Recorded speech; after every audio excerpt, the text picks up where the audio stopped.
both have come to the group as songwriters. Do you write collaboratively, separately? How does that work? Yeah, I mean, that's... We separately, I guess, mostly, but then we bounce it off of each other Yeah, a little bit. we'll make demos and then, you know, pass them off to each other, and then we'll learn the songs and put them together, and then get to a rehearsal and, you know, throw the stew of parts together, you know. Well, like Take You Down, Yeah. I only had, like, the verse on that was just E minor. Yeah. And then you were like, you know, hey, why don't you actually change chords for once? And then went from E minor to A minor 7. Right. And then before you used me, I was like, let's do this, like, Adam Hart Mother, Yeah. Pink Floyd section on it. So there's been some, like, back and forth. Yeah, there's been some love from both. But mostly it's like, lines. you know, licking our wounds from getting dumped and writing by ourselves. Yeah, pretty much. There is a certain element of that to all music. Actually, we'll take a sidebar on that. For you, Scott, the Next Canada and everyone's a long title. Yeah, everyone with the long title. Everyone's fighting the hard fight or the hard battle. Everyone you meet is fighting a hard battle. I like these long titles. Yes, I noticed. If you listen to them, you really feel where you were at that point. Yeah, do you feel with the collaborative efforts and that you're less likely to have an album that is very much of that moment in your life, that's going to be less of a continual story and more of a melange?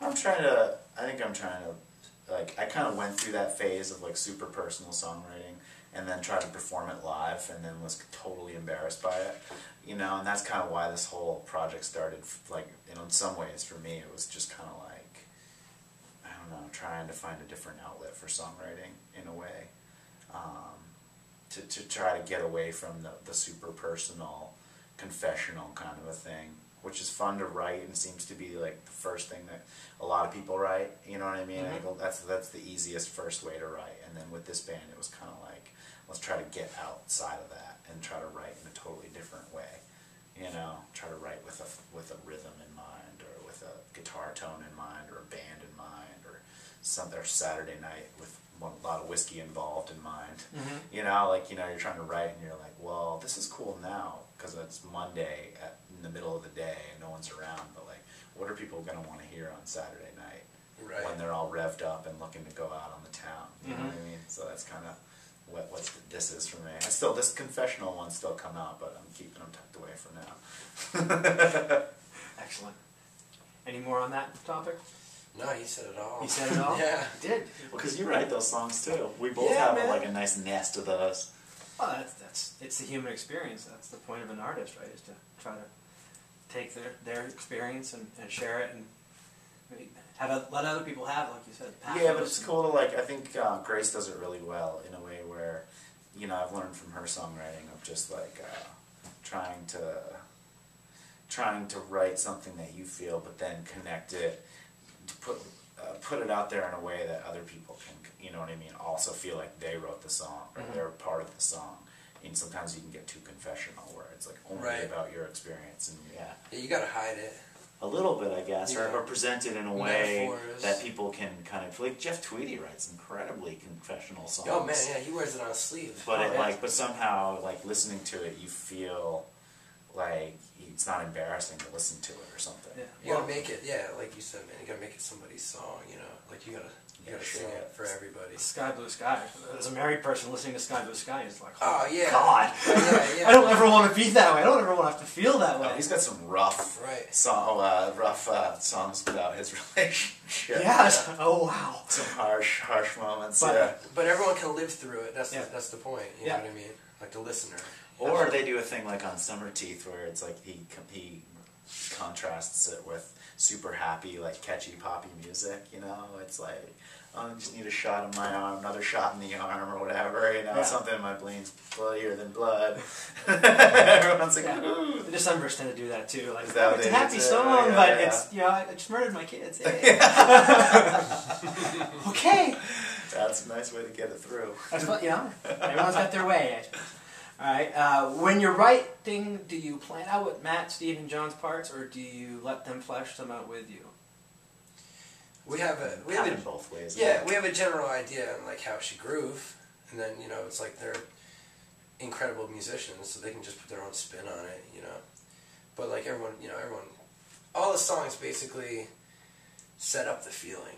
So I mean, it's like, Scotty writes a song. It's like boom, boom, boom, boom, boom, boom, boom, boom, boom, boom, boom. It's like he's gonna go translate that to both their drummers, so they're gonna come up with this like very thunderous type of percussion. Yeah. There's a dialogue. Yeah. You know what I mean? Of like, I'm thinking of it this way, or maybe, but like at the same time, it's like they're free to like do what they want. They're all great musicians and smart musicians, and so it's like kind of it's better when you can kind of let it go, let them kind of come up with their own thing. You know what I mean? They're happiest. We're happy. That's the best way. Once in a while, there's like let's move it into that direction a little bit. Give and take. Provide and stay. Give and take. Yeah, you guys gotten lucky. I mean, from everything I've ever heard, finding one good drummer is a miracle. Getting two is that's the second coming right there. You guys are bringing the apocalypse just by having two awesome drummers. Man, they play so great together too. They come from. They have contrasting styles too. Like we have contrasting guitar styles. Big time. Because I played with Steve in college. He was like my college drummer in a lot of ways, like my first bands or whatever. So I played with Steve for a long time. But then I didn't play with him for a while, and then played with Matt for a long time. Those are like the two main drummers I played with in my entire life, in a lot of ways. So it's kind of cool. And I was like thinking of them one day. I was like, these guys are totally opposite.